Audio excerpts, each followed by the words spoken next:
I'll give it a minute for people to start coming in before we get started.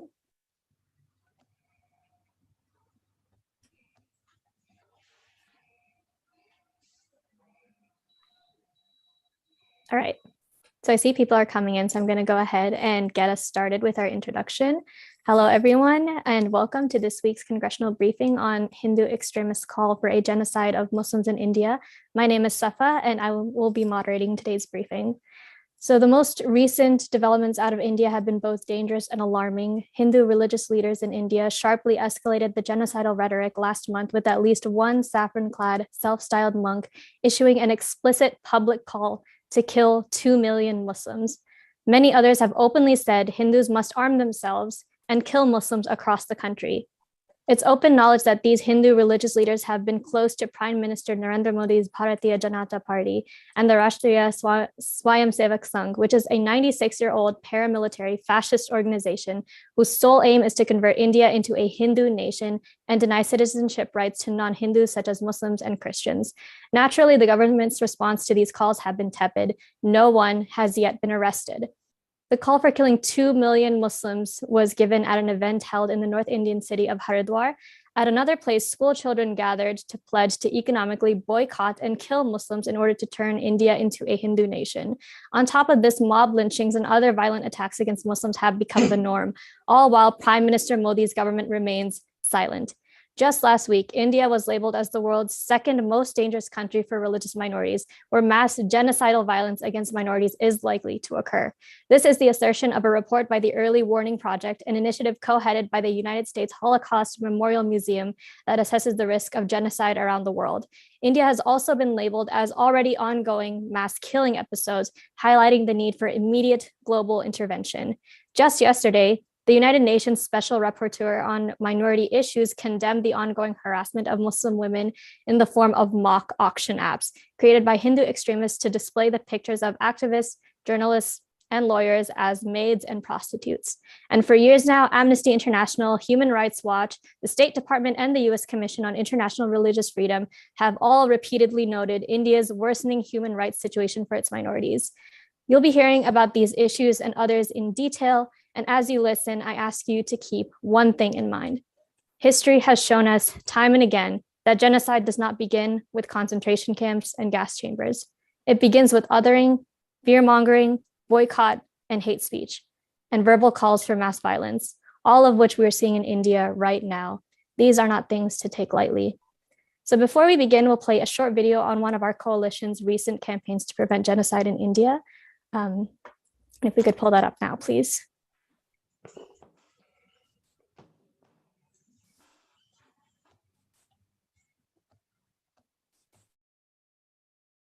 We all have to remember that hate crimes is preceded by hate speech.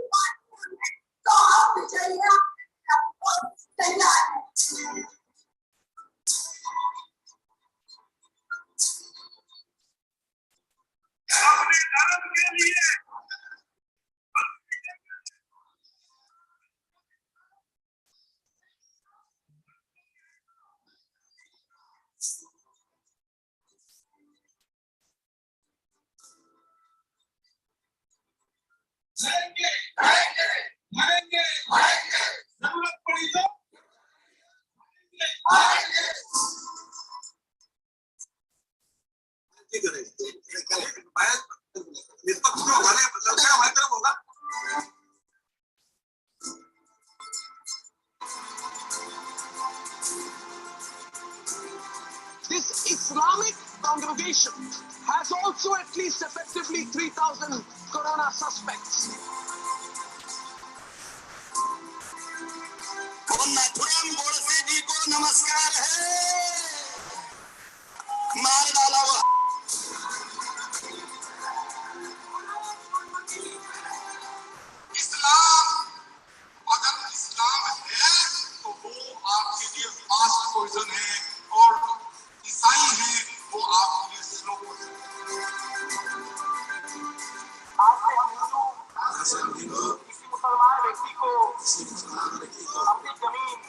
जमीन lease में या बिक्री नहीं करेंगे।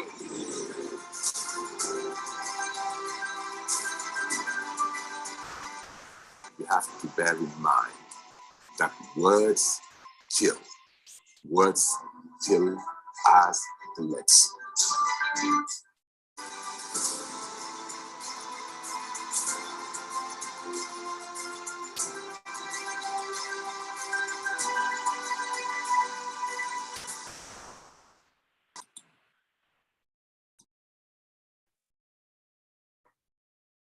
So as you can see from that video, these calls for genocide are built upon years and years of systemic violence inflicted on minorities.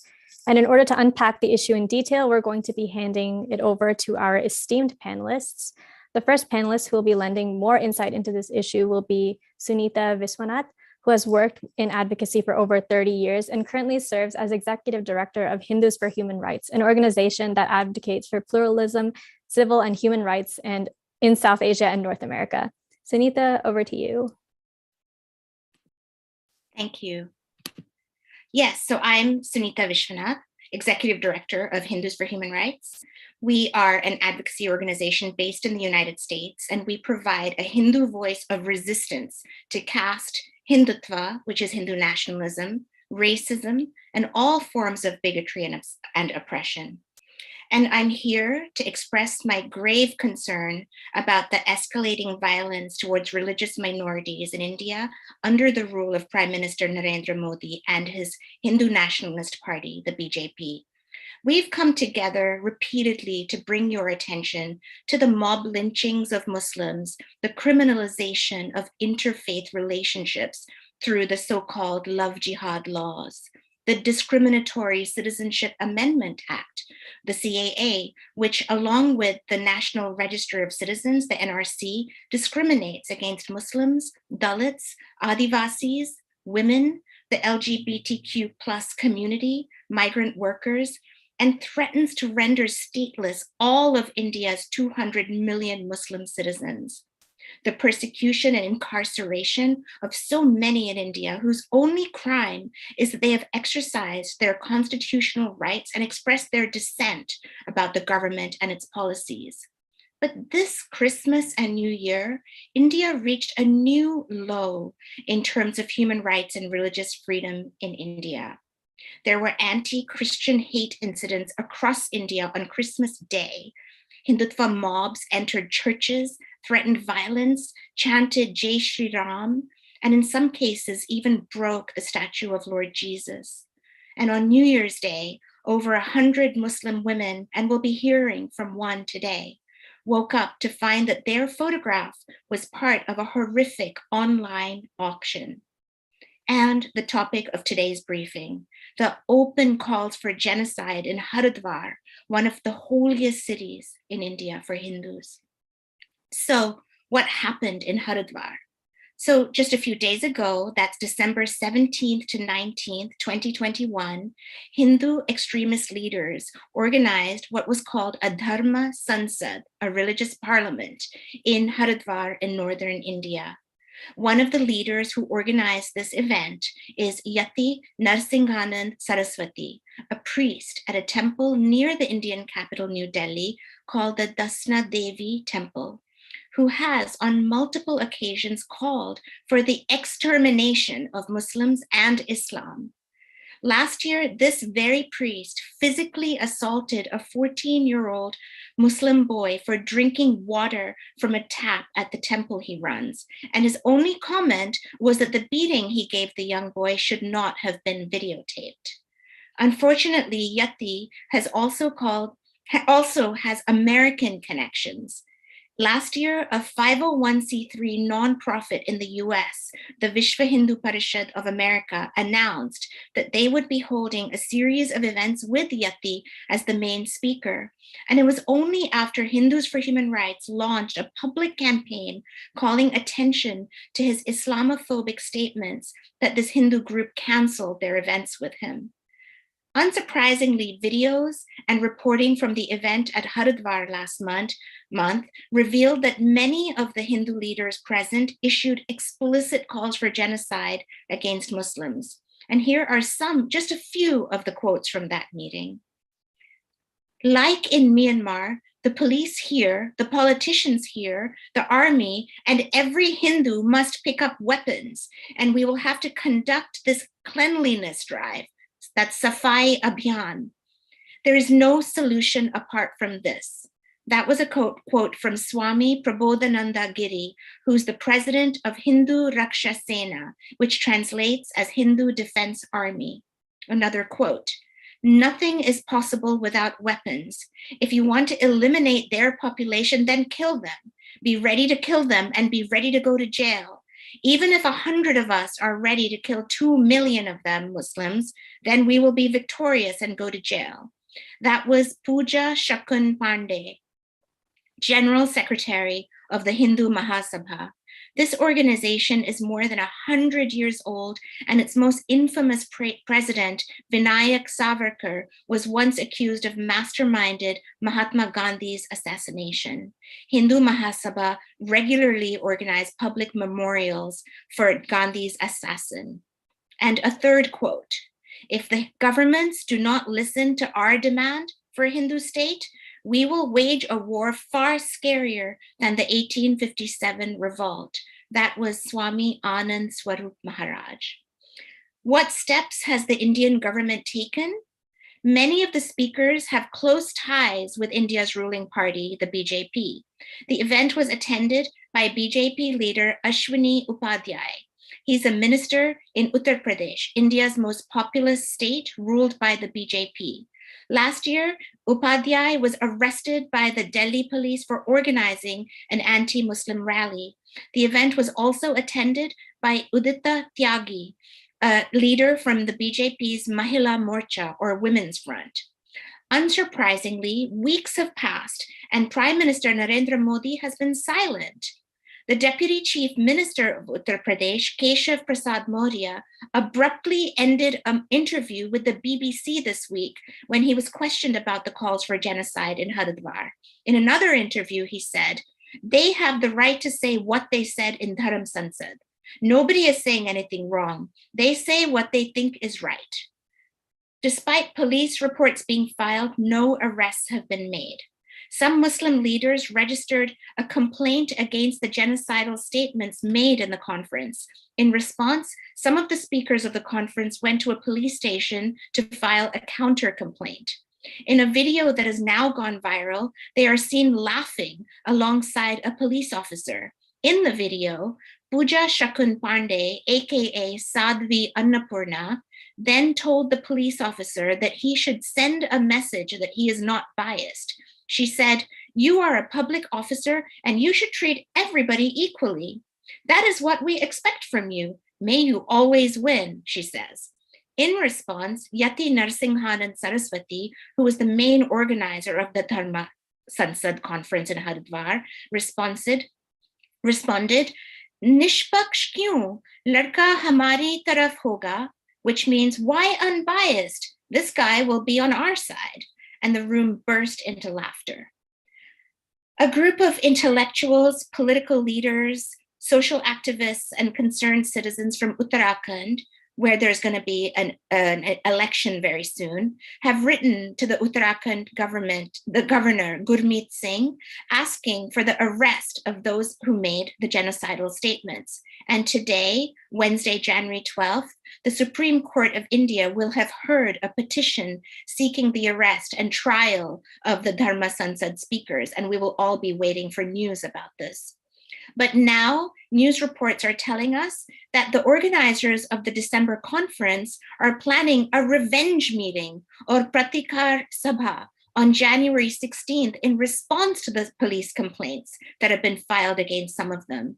And furthermore, Yati spoke at a press conference in Shimla, Himachal Pradesh 2 days ago and announced another Dharm Sansad, Hindu religious gathering, from the 4th to the 6th of March in Himachal Pradesh.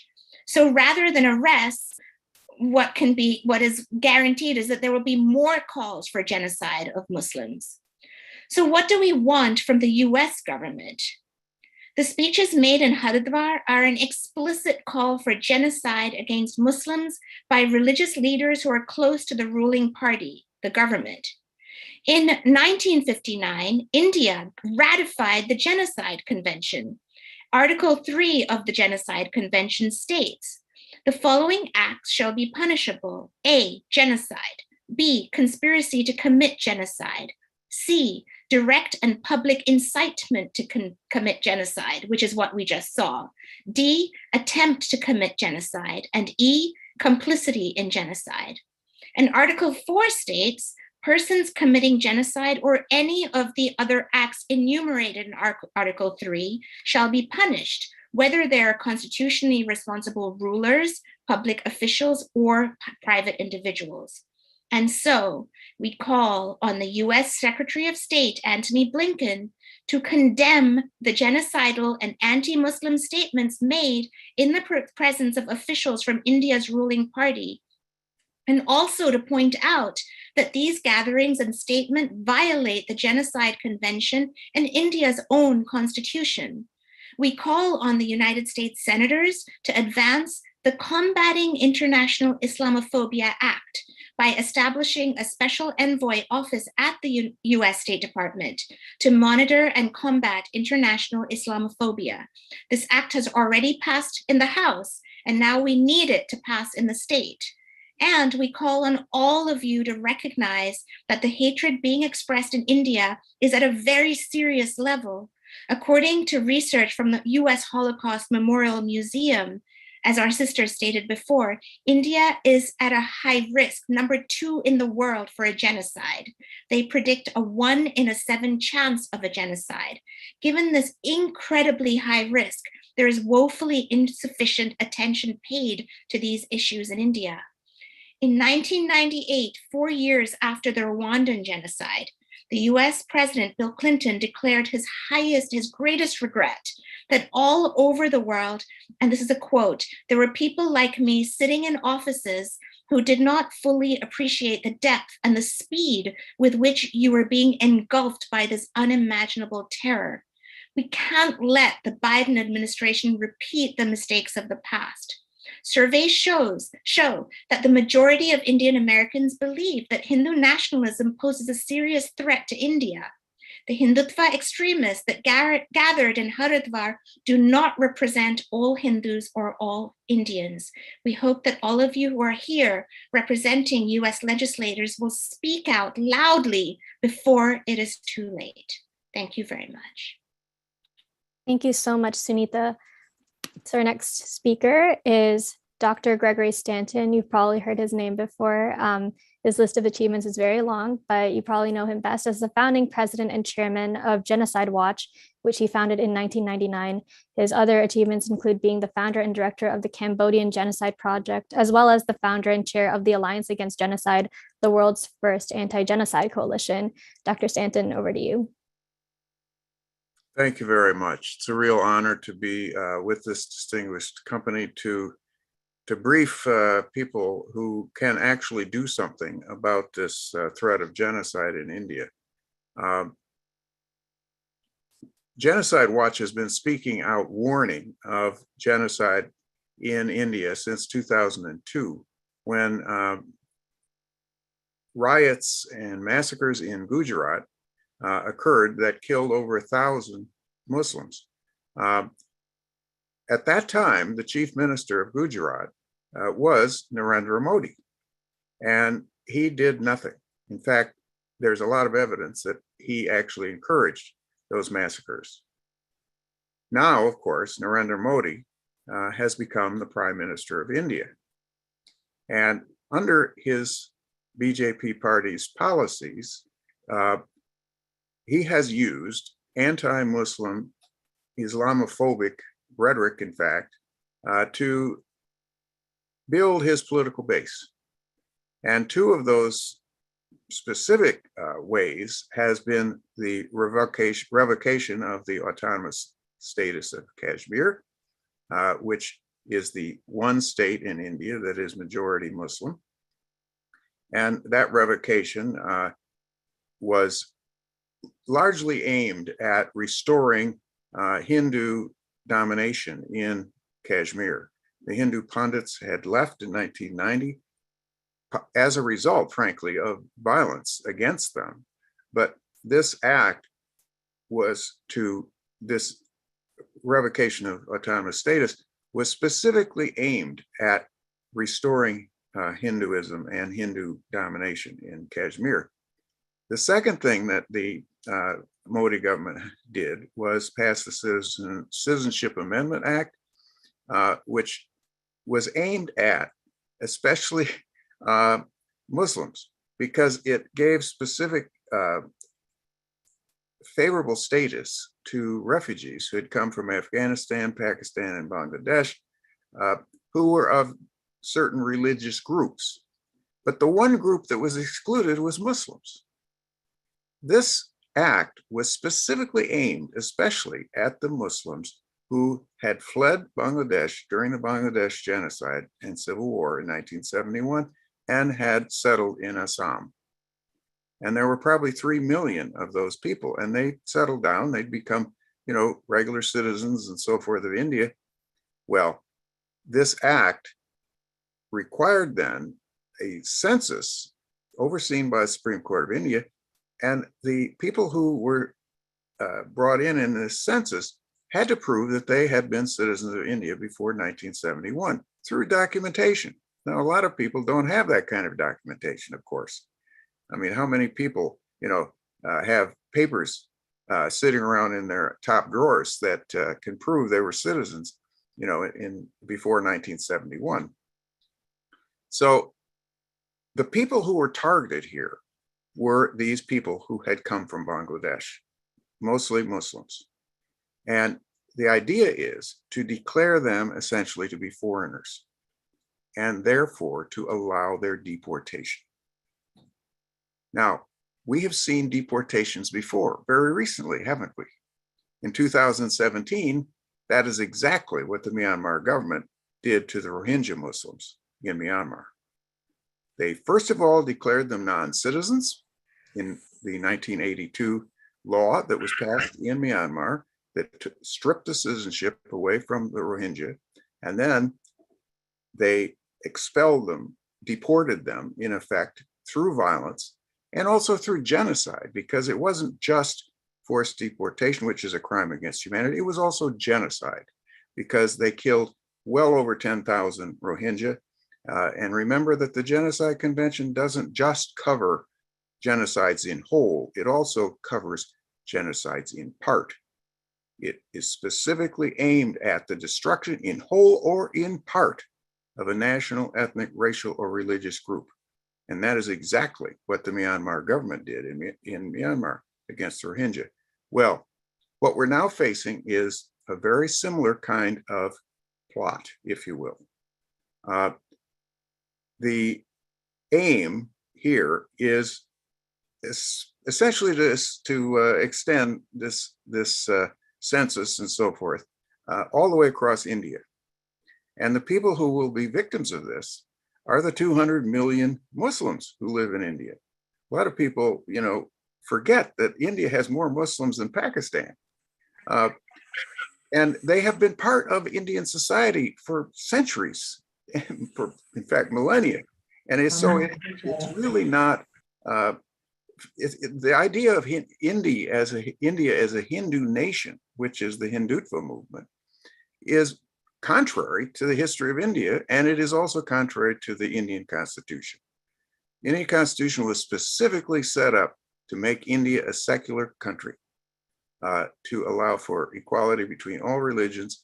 It was not aimed at making a Hindu nation. And in fact, during the first years of India's existence under the Congress Party, that secularity was defended.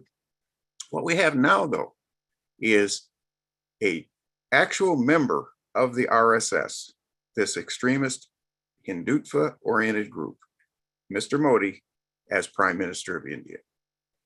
And so what we have here is an extremist who's taken over the government.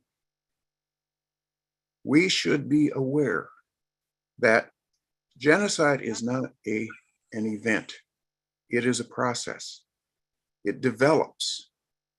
That is what Genocide Watch is in is what we try to do, is to warn about genocide. We don't just declare this is a genocide, because I'd say right now, it would be very hard to say, that there's a genocide in Kashmir or there's a genocide in Assam. What there are, however, are the early signs and processes of genocide in both of those places. And we believe that is what the Hardwar meeting was especially aimed at inciting. Incitement of genocide is a crime under the Genocide Convention, and it is law in India that incitement of genocide is illegal. That law must be enforced. There are also other laws in India that could be enforced against the leaders of this. And yet, Mr. Modi has not spoken out against that violence. And he said, oh, it is not my responsibility. It's up to the state, up to the Uttarakhand state. And the point, however, is as the leader of India, he has an obligation, a moral obligation, to denounce this kind of hatred, this kind of hate speech that specifically calls for the killing of Muslims. The Genocide Watch model of genocide process, which is the 10 stages of genocide, I should really have called them the 10 processes of genocide, begins with classification. It begins with trying to exclude people from citizenship. It also includes dehumanization, calling people terrorists or separatists or criminals, or the kinds of language that was used in the meeting in Hardwar, and that has been used by the Indian government also against Muslims. It is polarization, which includes this anti-Muslim hatred. And it is the kind of preparation that we are seeing right now, where this dehumanization is being preached. So we are warning that genocide could very well happen in India. U.S. Holocaust Museum is right about that.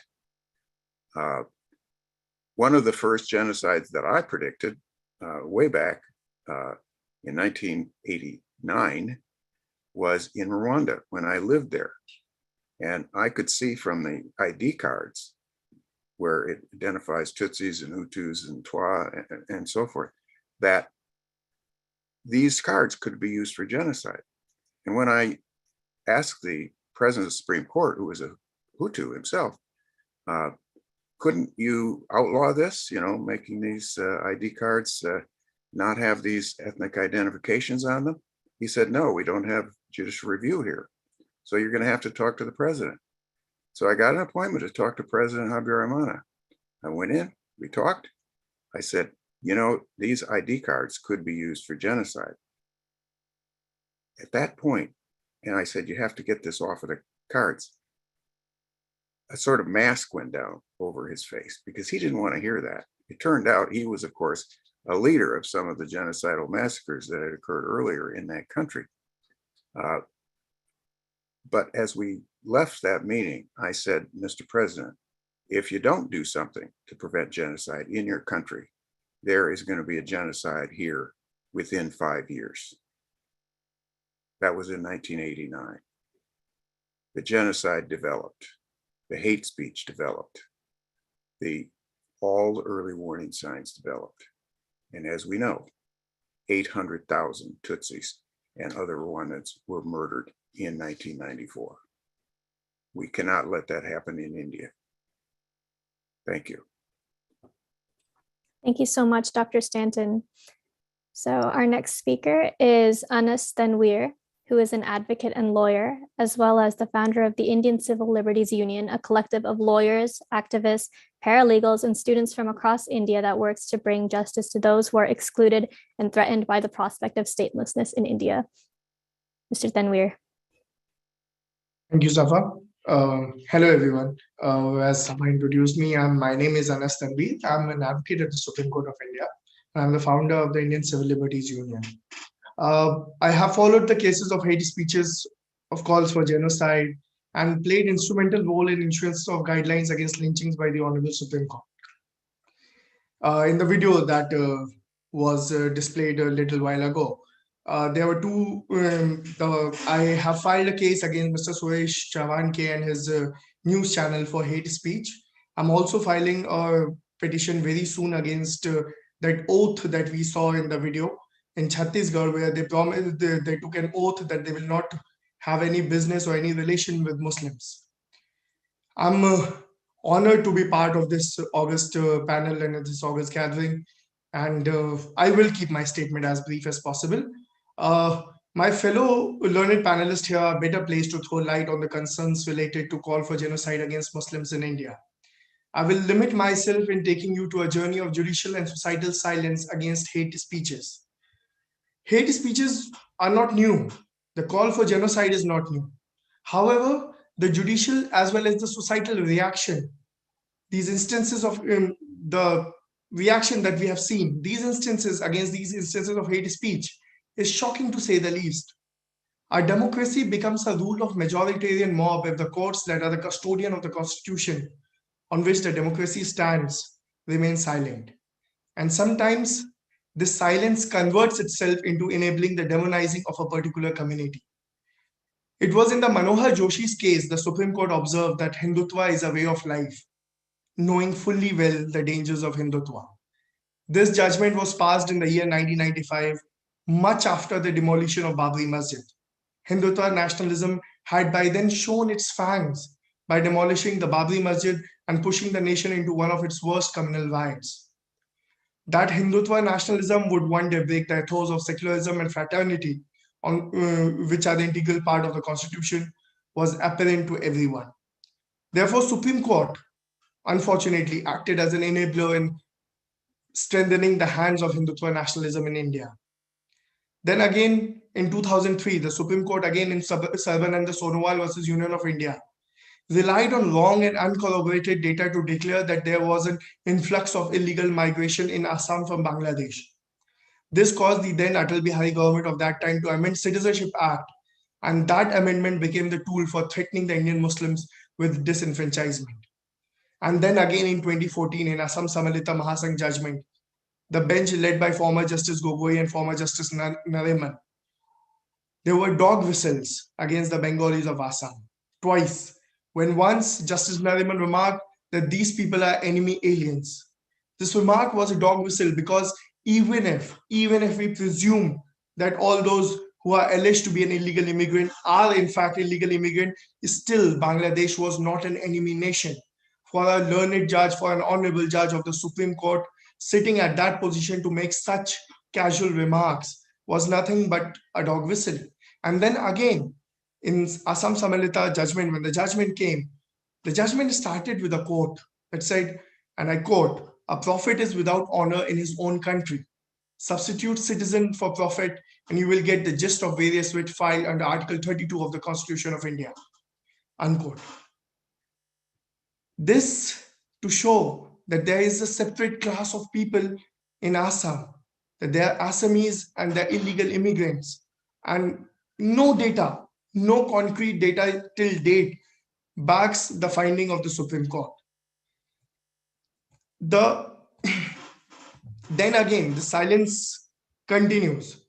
Recently in Tehseen Poonawalla versus Union of India, a 3-judge bench of the Supreme Court set out preventive, remedial, and punitive measures for the central and state governments as well as law enforcement agencies to deal with the increasing incidents of lynching in India. I have had the honor to assist the Honorable Supreme Court in this. A number of these measures were time-bound, and the court exhibited a sense of urgency in having the governments respond to and implement its direction. The court observed that, and I quote, "Horrendous acts of mobocracy cannot be permitted to inundate the law of the land," unquote, and earnest action and concrete steps have to be taken to protect the citizens from recurrent pattern of violence, which cannot be allowed to become the new normal, unquote. The matter, however, was last heard on September 24, 2018. And since then, multiple attempts have been made by me, by my fellow lawyers, other petitioners, to move to the Supreme Court to take stock of the implementation of its guidelines, because the guidelines were very crucial. The guidelines, in fact, brought a brief lull in the cases of lynching. But none of our efforts have met with much success. Then in 2014, in Pravasi Bhalai Sangathan, the Supreme Court, sorry, please bear with me, I'm slightly under the weather. In Pravasi Bhalai Sangathan, the petitioner asked for relief in nature of mandamus declaring hate speech on lines of religion, caste, etc. made by politicians, such as suo motu registration of FIR in hate speech matters and termination of the membership of MPs and MLAs if they are found guilty. The court did pass a very good judgment. However, it stopped short of passing the guidelines. It asked the media to observe restraint. It asked the law commission to come out with its finding. And since then, nothing has happened in this matter. And I personally and very sincerely believe that the judiciary is the only institution that is capable of stopping the fast growing hate in the country, but very unfortunately seems to have lost its way. Now, if we talk about specifically about the hate speech, there is a recent data that relies on the NCRB data, National Crime Reports Bureau data, from between 2016 and 2020. At the beginning of 2020, there were 1,217 cases of hate speech pending with the police. In 59% of these cases, final report was filed. Police files a final report when the investigation is complete at their end and where they are unable to file a charge sheet against the accused. It just goes on to shows the laxity on the part of the police, on the part of the authorities, that willingness to look the other side. And when they're not looking the other side, they have been accused of being complicit in violence and hate speeches. Now, this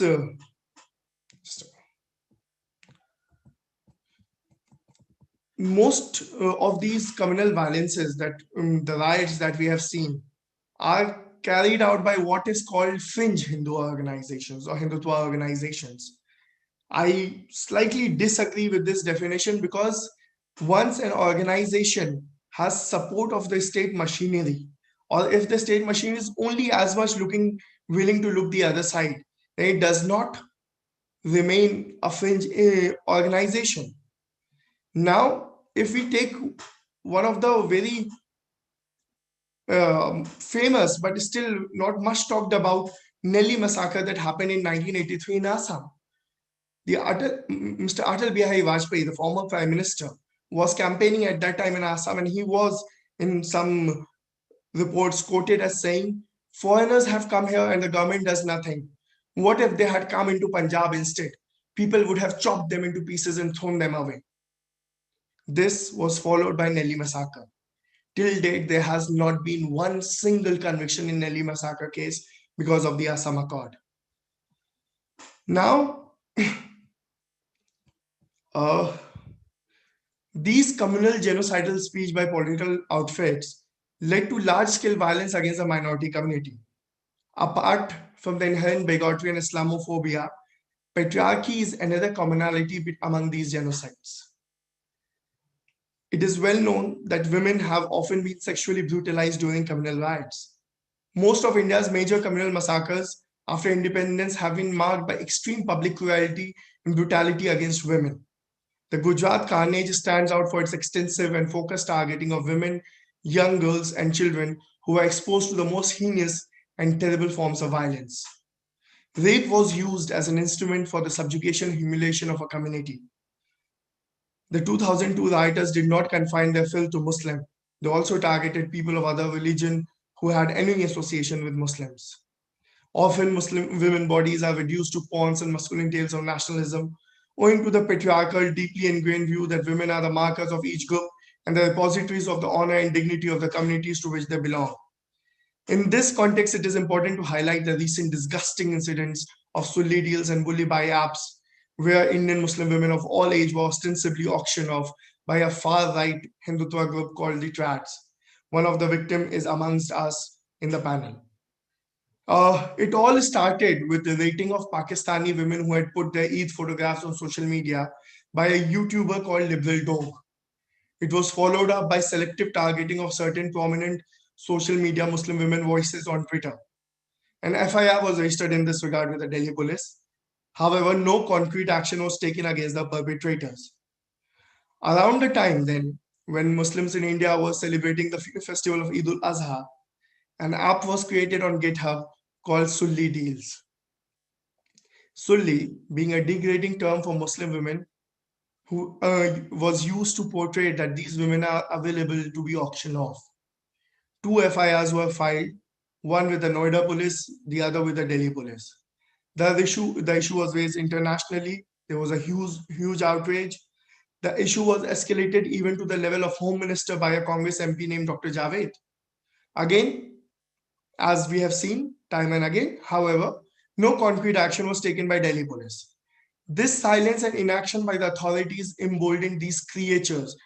These are just filthy creatures and nothing else, who, taking advantage of anonymity, created another app on New Year called Bully Bhai. The app was similar to the previous Sulli Deal app in as much as it used the photographs of Indian Muslim women without their consent and in a very obscene context. It will not be wrong to infer that they created another app after all the outrage only because law and order machinery looked the other way. The idea behind these apps was to dehumanize Indian Muslim women to the extent that people will look the other way when the genocide happens. This happened in Germany and this happened in Rwanda, and we all are aware of the deaths, of the trauma, and of the pain. However, in the instance of Bully Bhai app, an FIR was filed with Mumbai police as well as Delhi police, and Mumbai police quickly moved into action and arrested 4 accused persons. The Delhi police also picked up the cue from the Mumbai police and arrested 2 accused has arrested 2 accused persons till date. All these accused persons remain behind the bar. I've had the honor of personally assisting in lodging of most of these FIRs. This just goes on to show that if the state authority have the will and they want to, they can bring to an end such brutal and shameless action. For a variety of reasons, we consider legal justice for survivors of community violence to be a critical public good. Without it, India's Muslims cannot be assured of protection and certainty of non-recurrence, denying them substantive equality guaranteed by the Constitution. The promise of the state intervening on behalf of the harmed and the wronged to bring justice removes the potential of private settlement based on individual revenge from the hands of the aggrieved, allowing violence to spiral out of control. This spiral is something that the public good of justice can prevent. The fact that the wheel of law moved to prevent the acts of lynching and to arrest the perpetrators of Sulli Bulli Bhai app shows that maybe not all is lost. That the Constitution that our founding fathers gave to us may seem inadequate at times, but I have hope that this Constitution will only turn, it will be this Constitution that will turn the tide of time. And it is also an earnest hope and prayer that the courts henceforth at least will not look the other way when called upon to protect the minorities, the violence, hate speech, and genocide, and break the cycle of hate speech and genocide. So in order to break that wheel of violence and hate speech, the authorities must stand up and destroy that axle of impunity by doing their job and safeguarding the marginalized. Thank you. Thank you so much, Mr. Tanweer, and thank you to you and your team for all the work you do on the ground in India. We're wishing you and those you work with all the best. Our next speaker, of course, our next speaker is Govind Acharya, who is the India Kashmir Specialist for Amnesty International USA, serving in that role on and off for about 20 years. He also worked on Afghanistan for the organization, opening the AI's office in Kabul, and served on Amnesty USA's board of directors from 2013 to 2019. So Govind, over to you. Thank you very much, everyone, for attending. As others have spoken, the Dharma Sansad in Haridwar in the northern state of Uttarakhand should not be seen in isolation, and I'm not going to talk about it in isolation. The theme of the conference itself was premised on Hindus facing a supposed existential threat from Muslims, who, by the way, make up about 14% of India's population. And the conference was filled with calls to carry out large-scale massacres of Muslims in order to institute Hindu supremacy over India. These open and virulent calls for massacres and quote-unquote cleanliness drives against Muslims was unfortunately also paralleled with violence against Christians that coincided with celebrations of Christmas. The violence, one example, which was documented in the New York Times, but worth reiterating here, reported that in Chhattisgarh, which is a state in central India, in September, BJP workers conducted anti-Christian marches during which they belted out converters. Let's beat them with shoes. Later, that happened. In fact, a member of the BJP youth cell in Chhattisgarh, Rahul Rao, openly bragged of slapping a pastor, quote unquote, 5 or 6 times, further saying that, quote, it was immensely satisfying. Anti-conversion laws have been strengthened in order to criminalize the free expression of religious faith. It's as it probably most of you know, Article 18 of the Universal Declaration of Human Rights, which is kind of the basis of the post-war human rights framework, is so very crystal clear that all of us have the right to our own beliefs, to have a religion, to have no religion, or most importantly, in this context, to change our religion. And so this, to link back to this Dharma Sangsad, it openly urges these Hindus to emulate violence, as I think Dr. Stanton mentioned, against Rohingya Muslims and Myanmar, and boast about it. And then they boasted about this call to action in the days afterwards in the media. And it's illustrative of the atmosphere of bigotry that pervades these groups. And I think, as Sunita mentioned, Uttar Pradesh Deputy Chief Minister Keshav Prasad Maurya defended the open incitement and hate from the Dharma Sangsad in an interview to the BBC, and it speaks to the current atmosphere. And as this conference was going on, we heard about this absolutely despicable bully by so-called auction of Indian Muslim women. And I bring this up, others have brought it up, and we're going to hear again from a victim of that, who, and this is one of just hundreds of examples of the casual dehumanizing of Muslims and other minorities in India. In fact, some of the people who otherwise are condemning it sort of mildly in sort of the Indian mainstream, sometimes I've seen it on social media, dismissing this really sickening act as a quote unquote prank. And so I just want to reiterate that I absolutely think that we cannot view this in isolation. No, we can't view it as in isolation at all. And to view it in isolation really allows Indian society, even more well-meaning parts of Indian society, to ignore the systematic nature of this hate and bigotry. As Dr. Stanton referenced in his presentation, we're just a few weeks before the 20th anniversary of the horrific violence in Gujarat that killed upwards of, it could be up to 2,000 people, and it's mostly Muslims.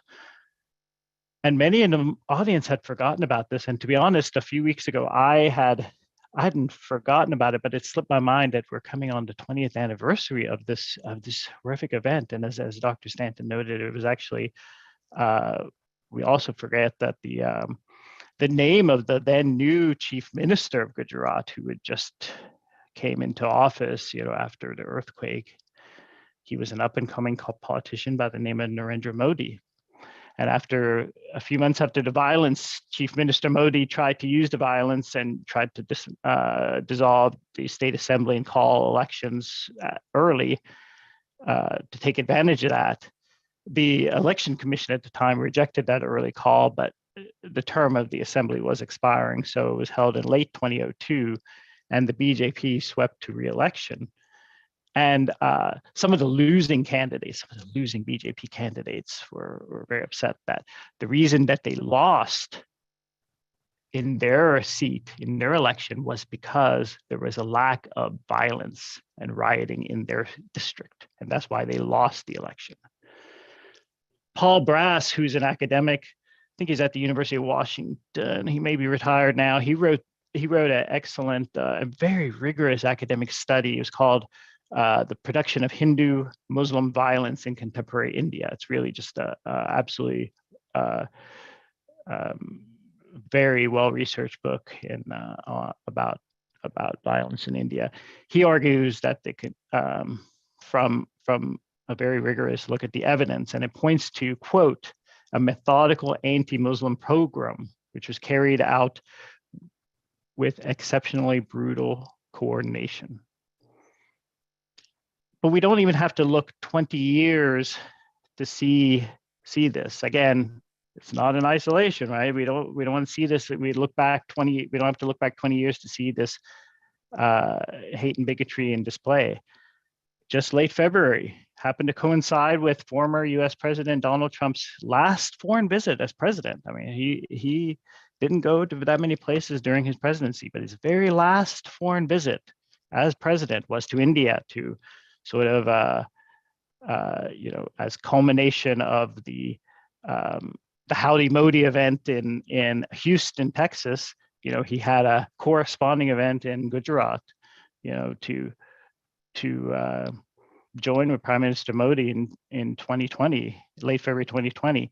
It happened to also, while that was going on, there was brutal violence in Delhi that killed more than 50 people, majority of whom were Muslims. Amnesty International was on the ground there documenting a really disturbing pattern of human rights violations committed by the Delhi police. The buildup to the violence is instructive, however. In December 2019, of course, the Citizen Amendment Act was enacted.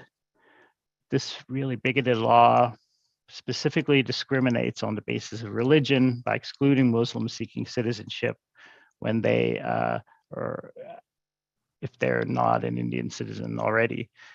And I want to get to in a moment how this bigoted law really applies to Indian Muslims who are citizens now, when it's coupled especially with the National Register of Citizens.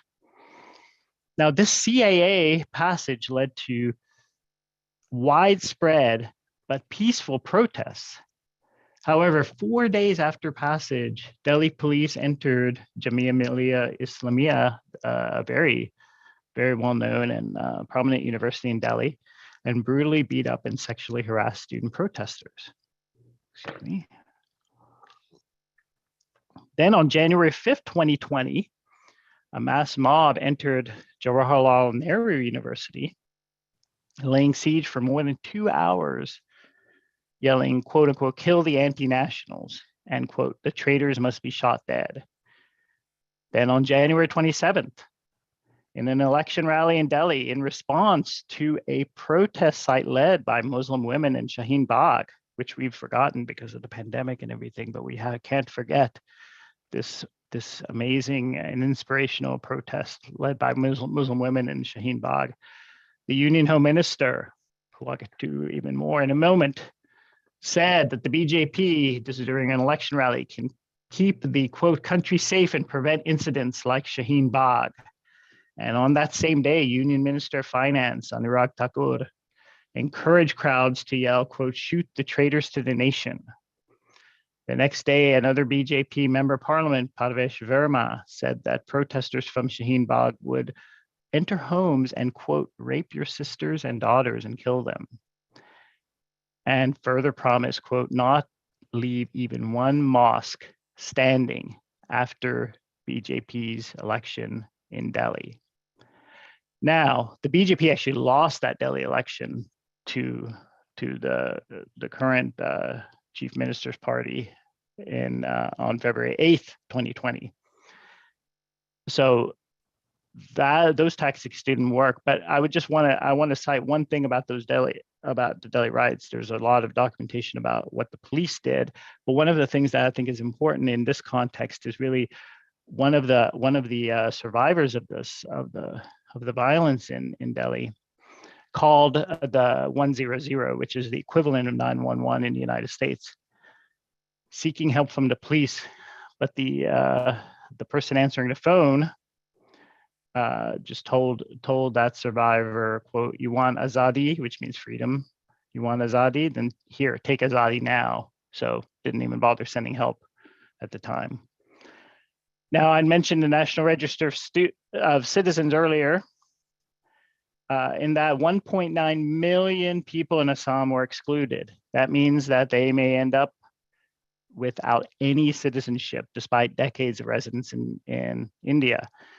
And when you combine it with that bigoted CAA, the Citizenship Amendment Act, the NRC is weaponized against Muslims in India. There are camps in Assam that are now housing those who have lost their citizenship. Because of the bigotry of these laws, India stands to create the biggest statelessness crisis in the world, which will create unimaginable suffering. And of course, the vast majority of those affected will be Muslims. So I may be being hyperbolic about this, but I want to just quote India's Home Minister, Amit Shah. Before he became Home Minister, he was the head of the BJP. And then in the 2019 elections, after that, he became Home Minister. But he had called Muslims in Assam, quote unquote, termites, who are, quote, infiltrators who should be, again, quoting, uprooted. And so if you don't know, the Home Minister is the most powerful internal security official in India. As Amy Kausar and many others, Amy Kausar, who's the Financial Times New Delhi bureau chief, and many others noted, that language, that using the word termites is so very similar to the Hutu power supremacist Parivar, where they called Tutsis cockroaches in radio television, Mille Collines, in the months leading up to the 1994 genocide in Rwanda. I mentioned these moments, and I can mention just so many others, just to show that this hate and bigotry that was the topic, that was actually the topic and in the name of their conference in this Dharma Sansad, didn't come out of the blue. And in what I just said, I didn't even mention the 1991 Yatra led by a former BJP leader, LK Advani, who is now considered a statesman, I might add. He did this march all over India, which there was violence all along the path during this march, this chariot ride through India, and also culminated in what that did was culminate in the destruction of the Babri Masjid mosque in December 1991 in Ayodhya, and so this has been perpetuating over the decades. And as with Amit Shah calling so-called infiltrators termites, this is repeated and brutal calls of violence against minorities in India, and it must be called out forcefully. So thank you very much. Thank you so much, Govind. Our last speaker, last but not least, we will be hearing from Amina Kausar, an Indian-American Muslim IT entrepreneur. Recently, she became one of the many victims of Bully By, the app that we referenced several times over the course of this panel, that was designed by Hindu extremists to auction Muslim women for the purpose of humiliating them, harassing them, and silencing them, all because they had the audacity to criticize the Modi government. She's here to share more about her experience. Sister Amina. Thank you, Safa. Hello, everyone. I'm an Indian American Muslim, and I'm speaking today because I'm a victim of a global hate crime that has targeted me because I'm a Muslim, because I'm a woman, and because I'm a critic of India's Hindu supremacist government. I woke up one morning this month to find that I was being auctioned online. I was one of about 100 women up for auction of an app called as Bully By. Of course, this was fake auction set up with pictures stolen from our social media accounts such as Facebook and Twitter. The app was hosted on a platform called GitHub, which is a US-based tech company that is owned by Microsoft. This is the second time in 6 months that such an app has been created targeting just the Muslim women. The roughly 100 women targeted, including myself, are from different age groups and diverse career paths.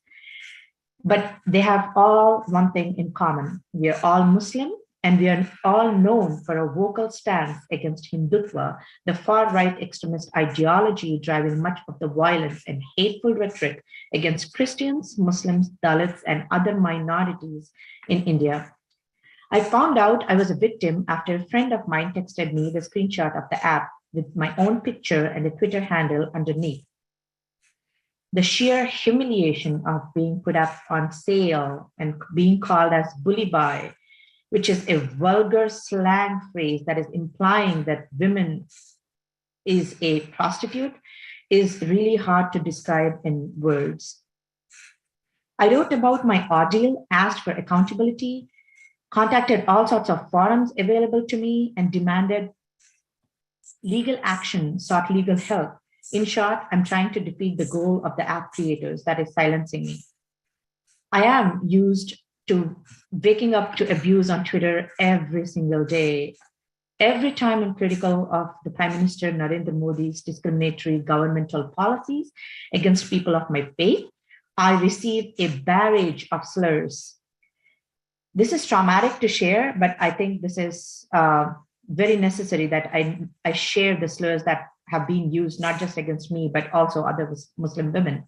The slurs like jihadi, the slurs like mulli, they call me slut, they call me a pig, they call me a pancherwali, madarsa chhap, Islamist, terrorist, traitor, virus, and whatnot. Since this abuse has come so consistently since 2014, I assumed I have developed an immunity towards these deeply gendered and horrifying slurs. But nothing prepared me for the unique effect that is being listed on the Bully Buy app would have on me. I narrated my account to whoever would listen and read stories of my fellow auction women. I wrote about my ordeal, asked for accountability. I contacted all forums available to me. I demanded for legal action. I sought legal help. In short, I'm trying to defeat the goal, as I said, of the app creators that is silencing me. I assumed being abused online for a Muslim woman is normal. I assumed this is how it should be going, and this is how it is going to be. I tried to teach myself to shrug off the humiliation that I felt each time the Hindutva trolls come after me like a pack of wolves. But as I educated myself more on the 10 stages of genocide, I realized that my community is facing a genocidal threat. Being objectified, being reduced to a virus, normalizing the abuse is one of the decisive stages of genocide. Trolling Muslim women is different and much more dangerous from all other forms of violence against women. It is a state-sponsored, state-powered, a huge, well-oiled machinery committed to creating an atmosphere of hate, particularly towards Muslims. As also other minority communities in India has been running since 2014, when the BJP first came into power. The Home Minister famously said that whatever BJP supporters will say will go viral, whether true or false. These online abusers are not fringe elements like Anas Tanveer was mentioning. Many of them are backed by none other than the Prime Minister of India, Narendra Modi, who follows many abusers. Twitter users who have used sexual slurs have been invited by him via social media. There have been many meet and greets. The troll army has accomplished many things via social media. They have made big corporates withdraw their ads, cut short ad campaigns that encourage communal harmony and interfaith activities. One of the top Bollywood stars lost his contract with Indian Tourism Ministry as well, brand endorsements, because he said his family doesn't feel safe in India anymore for being a Muslim. A volunteer of BJP revealed that she was instructed to criticize journalists, actors, and political figures online as part of her job. BJP's campaigns spill over into religious and sexual trolling of its targets, especially if it is a woman. The BJP's troll army has even used deepfake porn to humiliate women critical of them. As an Indian American Muslim, I have considered myself to be relatively safe compared to the activists on ground in India, to whom I look up to for courage, inspiration. But alas, living in the United States is no insurance against Hindutva misogyny. The shudder at the horror of my fellow Muslim sisters in India who have to navigate not just Twitter, but the actual streets in India and face their family every single day and their co-workers. I urge the United States government to take note of the systematic violence that Indian Muslim women are subjected to. I implore them to hold the Indian government accountable. Tech giants like Twitter, Facebook, and others should not be able to shrug off the part that they play in enabling the persecution and the genocide of my people. Because, as Martin Luther King Jr. said, in the end, we will remember not the words of our enemies, but the silence of our friends. Thank you for giving me the platform. Thank you so much, Sister Amina. That was beautifully spoken. And I think we speak for all of us when we say that is a horrible thing that happened to you. And thank you for taking the time to share this experience with all of us. So we'll transition now to our Q&A session. I know we're a little bit short for time, so I'll take the most pertinent questions, I think, to this briefing, which is, how do individual citizens, whether in the I think specifically in the US for this briefing, how can we as citizens take action, and how can we influence our own government to take action, especially when the US is known for having a very close alliance with India? And I'll open this up to any panelist who wants to answer.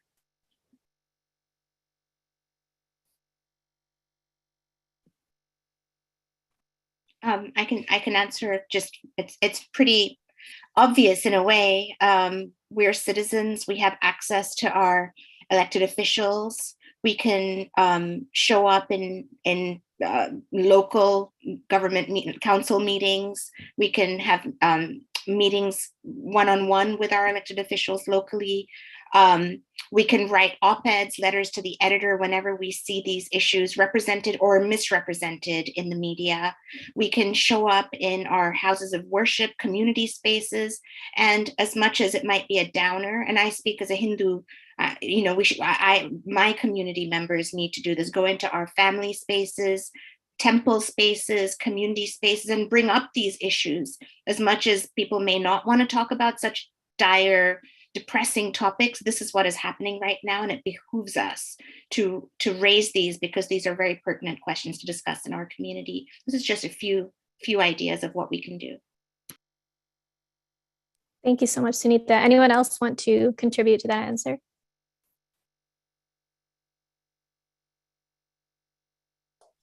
I can mention one thing, and that is we will be holding a conference about this problem near the end of February.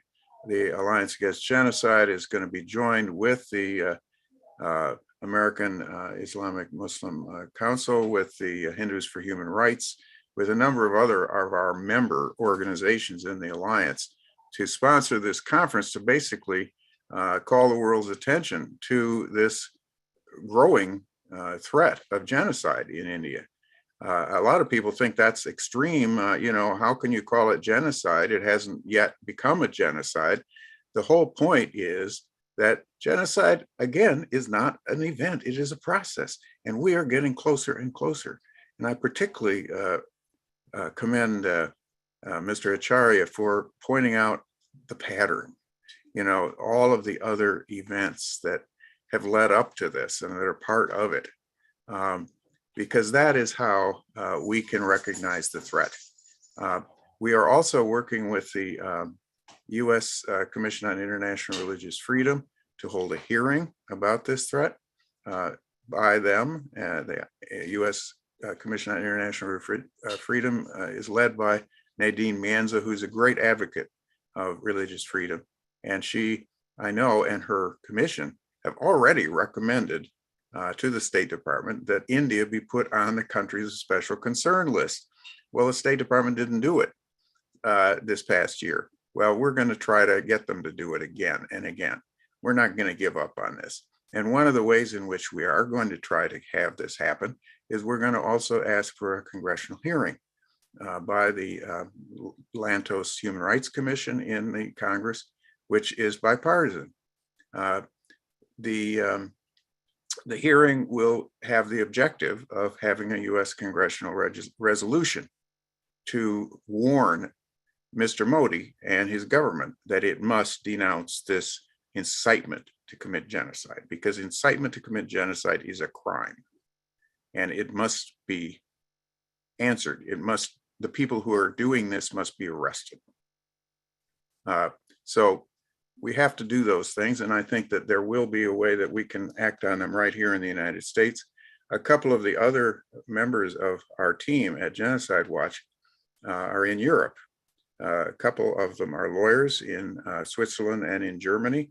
They will, and we have another one in The Hague, who they will be working to get the European Parliament, and we have another person in Belgium, the European Parliament, to have a similar resolution. These have had an effect in the past. We got that for the threat from ISIS in 2016. We got resolutions through both the Congress unanimously here in the United States. That doesn't happen that often. And in the European Parliament as well, to declare that ISIS was committing genocide. That in turn resulted in action, the defeat of ISIS, at least on the surface, and in assistance to people who had been victims of ISIS. So yes, these are all things that we must do internationally. Thank you. Thank you so much, Dr. Stanton. So in the interest of time, I'll wrap it up here. For those of you in the questions, I saw a lot of questions asking about resources and like ways to take action. If you visit Indian American Muslim Council's website, as well as Hindus for Human Rights website, and also any of the other co-hosts of this congressional briefing, all of our websites do have resources and other like points of contact for you to reach out to in case you have other questions. So I'm going to wrap it up very quickly by saying thank you so much to all of our esteemed panelists for lending your time and expertise today. And thank you to everyone watching for joining us today. If you need to rewatch this briefing at any time, it will be available on IMC's social media platforms as well as others.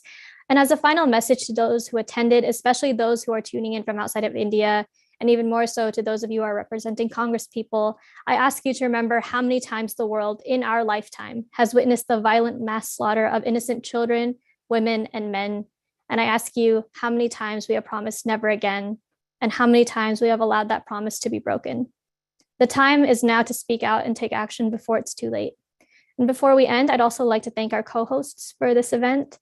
And I'm going to read them all out. So hopefully I don't miss anyone. Amnesty International USA, Genocide Watch, 21 Wilberforce, Hindus for Human Rights, International Christian Concern, Jubilee Campaign, Dalit Solidarity Forum, New York State Council of Churches, Federation of Indian American Christian Organizations of North America, Indian Civil Watch International, Students Against Hindutva Ideology, Center for Pluralism, American Muslim Institution, International Society for Peace and Justice, Association of Indian Muslims of America, and the Humanism Project. Thank you to all of our co-sponsors for this congressional briefing. Lastly, a quick announcement for those of you who do want to keep up with this topic and others. The Center for Pluralism, which is one of the co-hosts we mentioned, is organizing a webinar on the persecution of Christians, Hindus, Muslims, and others on Sunday, January 23rd at 2 p.m. EST. It is a virtual event on Zoom, and the keynote speaker is Marianne Thompson-Frank. This is the 17th annual Holocaust and Genocides event. The purpose of the event is education, information, and activism. The event will recognize the individuals who have relentlessly stood up for human rights and religious freedom. If you would like to register to attend, please visit the Center for Pluralism's website. And the information you will be able to find on the homepage. So thank you everyone for joining us, and have a good rest of your day.